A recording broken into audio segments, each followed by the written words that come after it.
ਆਉਂਦੇ ਵੀ ਨੇ ਸਾਨੂੰ ਕਮੈਂਟ ਆ ਰਹੇ ਸੀ ਕਾਫੀ ਆਪਣੇ ਚੈਨਲ ਤੇ ਕਿ ਅਗਰ ਕਸੂਰ ਸ਼ਹਿਰ ਜਾਓ ਤੇ ਉੱਥੇ ਸਾਨੂੰ ਇਹ ਲਾਜ਼ਮੀ ਦੱਸੋ ਕਿ ਸਭ ਤੋਂ ਪੁਰਾਣੀ ਦੁਕਾਨ ਔਰ ਬਿਹਤਰੀਨ ਔਰ ਅੱਛਾ ਫਲੂਦਾ ਕਿਹੜੀ ਦੁਕਾਨ ਤੋਂ ਮਿਲ ਸਕਦਾ ਹੈ। अपनी अयूब फलूदा दुकान नया बाजार कसूर। ठीक है, एड्रैस इन्ना सारा की है जी, किहड़ी साइड तो बंदा आया मेन बाजार नैशनल बैंक चौंक जावे उतों के अंदर आ जाए, अंदर आके तो नवा बाजार शुरू हो जाता।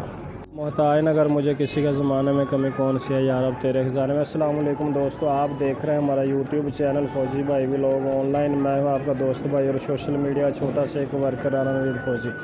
दोस्तों आपको पता है कि हर शहर किसी न किसी वजह से मशहूर होता है, या तो वहाँ पर कोई ऐसी खाने पीने की चीज़ होती है या फिर कोई ज़ियारत करने के लिए चीज़ होती है। तो आज हम मौजूद हैं बाबा बुल्ले शाह की नगरी कसूर शहर में। यहाँ की सबसे जो मशहूर सौगात है वो है कसूरी फलूदा। तो आज हम यहाँ का विज़िट कर रहे थे, आए थे हम इसके बाबा बुल्ले शाह के मज़ार शरीफ पर, क्योंकि उनका उर्स जा रहा है। तो साथ में हमने कहा चलो फलूदा भी खा लेते हैं यहाँ के जो मशहूर सौगात है।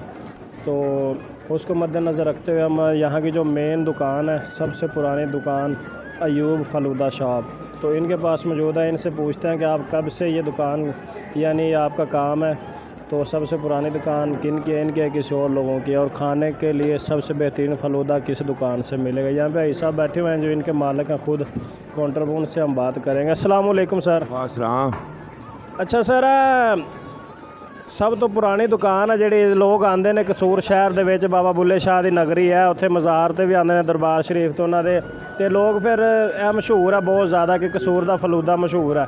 मैं तुहाडे कोलों पुछना चाहांगा कि सब तो पुरानी दुकान जितों अच्छा फलूदा मिलता वो किहड़ी दुकान है इत्थे? अपनी दुकान है, 50 साल हो गए ना, 50-60 साल फलूदा शुरू किए हैं। ठीक है, माशाल्लाह ये अयूब फलूदा शॉप है, सब तो पुरानी दुकान है और इतने माशाल्लाह बहुत ज़्यादा रश रहिंदा। हुण ते असीं काफ़ी लेट हो गए हैं, शाम का वक्त हो गया, क्योंकि ज़्यादातर रश ज़्यादा रश इत्थे सुबह टाइम हुंदा है। जी जी, सुबह टाइम, रात के टाइम।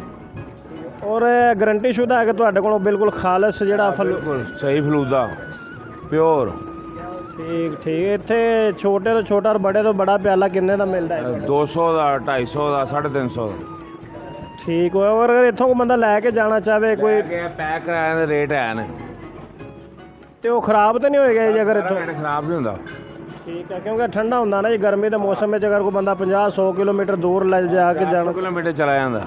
ठीक हो, यानी ख़राब नहीं होएगा? ठीक हो गया जी। अच्छा, कितने अरसे तो जी? 50-60 साल हो गए ना। माशाल्लाह, यानी कि दुकाना तो होर भी है ना जी, काफ़ी यार दोस्त आते हुए सानू कमेंट आ रहे थे काफ़ी अपने चैनल ते कि अगर कसूर शहर जाओ तो उत्थे सानू वह लाजमी दसो कि सब तो पुरानी दुकान और बेहतरीन और अच्छा फलूदा किहड़ी दुकान तो मिल सकता है। अपनी अयूब फलूदा दुकान नया बाजार कसूर। ठीक है, एड्रैस इन्ना सारा की है जी, किहड़ी साइड तो बंदा आया मेन बाजार नैशनल बैंक चौंक जावे उतों के अंदर आ जाए, अंदर आके तो नवा बाजार शुरू हो जाता।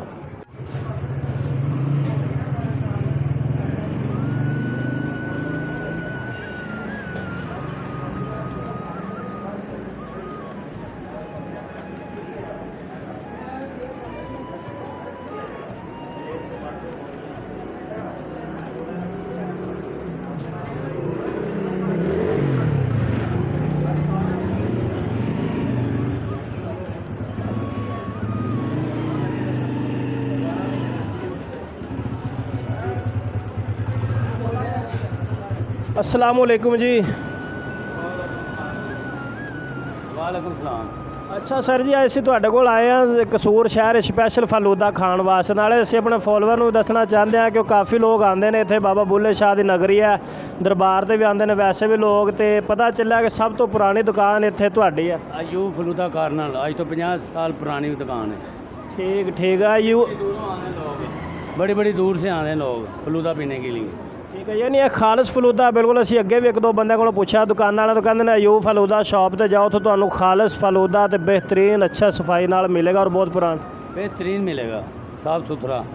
हाँ जी, ਇਹ ਤਕਰੀਬਨ 40-50 ਸਾਲ ਤੋਂ ਸੁਣਨ ਨਾਲ ਜਾ ਰਿਹਾ ਕਿ ਸਭ ਤੋਂ ਪੁਰਾਣੀ ਦੁਕਾਨ ਇੱਥੇ ਕਿੰਨਾ ਦੀ ਸੀ ਫਲੂਦਾ? अयूब फलूदा कार्नल। ਪਹਿਲੇ ਤੁਹਾਡੇ ਵਾਲਿਦ ਸਾਹਿਬ ਦਾਦਾ ਪੜਦਾ ਇਸ ਤਰ੍ਹਾਂ ਕੌਣ ਕਰ ਇਸ ਤਰਤੀਬ ਨਾਲ ਚੱਲ? बड़े अयूब साहब। ਅੱਛਾ ਠੀਕ ਹੈ, ਅਯੂਬ ਸਾਹਿਬ ਦੀ ਤਸਵੀਰ ਲੱਗੀ ਹੈ ਜੀ। ਸਭ ਤੋਂ ਪੁਰਾਣੀ ਦੁਕਾਨ, ਕਿਸੇ ਨੂੰ ਪੁੱਛ ਕੇ ਤੁਸੀਂ ਇਹਨਾਂ ਦੁਕਾਨ ਤੇ ਆ ਸਕਦੇ ਹੋ, ਅਯੂਬ ਫਲੂਦਾ ਕਾਰਨਰ। ਤੇ ਇੱਥੇ ਤੁਸੀਂ ਆ ਕੇ ਖਾ ਪੀ ਸਕਦੇ ਹੋ ਫਲੂਦਾ, ਬਹੁਤ ਹੀ ਮਾਸ਼ਾਅੱਲਾ ਖਾਲਿਸ ਹੈ ਔਰ ਇੱਥੇ ਕਾਫੀ ਲੋਕ ਆਉਂਦੇ ਨੇ ਖਾਣ ਪੀਣ ਵਾਸਤੇ। ਬਾਕੀ ਦੁਕਾਨਾਂ ਵੀ ਐਰੇ ਦਾਇਮ ਹੈ, ਬਾਕੀ ਉਹਨਾਂ ਦੇ ਲੋਕ ਕੰਮ ਆਉਂਦੇ ਨੇ। ਤੇ कसूर शहर दी कसूरी फलूदा है ਅਸੀਂ ਹੁਣ ਖਾਵਾਂਗੇ ਵੀ ਇਨਸ਼ਾਅੱਲਾ ਤੇ ਬਾਕੀ ਖਾ ਕੇ ਤੁਹਾਨੂੰ ਟੇਸਟ ਦੱਸਾਂਗੇ ਇਹਦਾ ਟੇਸਟ ਕੀ ਹੈ। ਸੁਣਨੇ ਚਾਹੀਏ ਆ ਰਿਹਾ ਕਿ ਖਾਲਸ ਖੋਏ ਨਾਲ ਤਿਆਰ ਕਰਦੇ ਨੇ अयूब फलूदा शॉप वाले।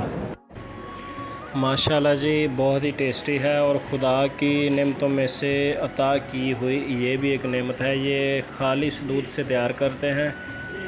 पहले इसका खोया बनाते हैं और खोए के साथ फिर बाद में सवैयाँ बनाते हैं। ये 3-4 आइटमें आपको मुहैया करते हैं। खोया देंगे, साथ में चीनी का शीरा देंगे और उसके बाद जनाब बर्फ़ और सवैयाँ, ये सब चीज़ें मिलाकर जब आप कसूरी फलूदा खाएंगे तो इंशाल्लाह आप काफ़ी बेहतर फ़ील करेंगे। ये आप लोग घर पर भी तैयार कर सकते हैं। उसके लिए आप हमसे रब्ता करें या फिर हम वैसे आपको बता देते हैं कि इसके लिए आपको प्योर खालिस फुल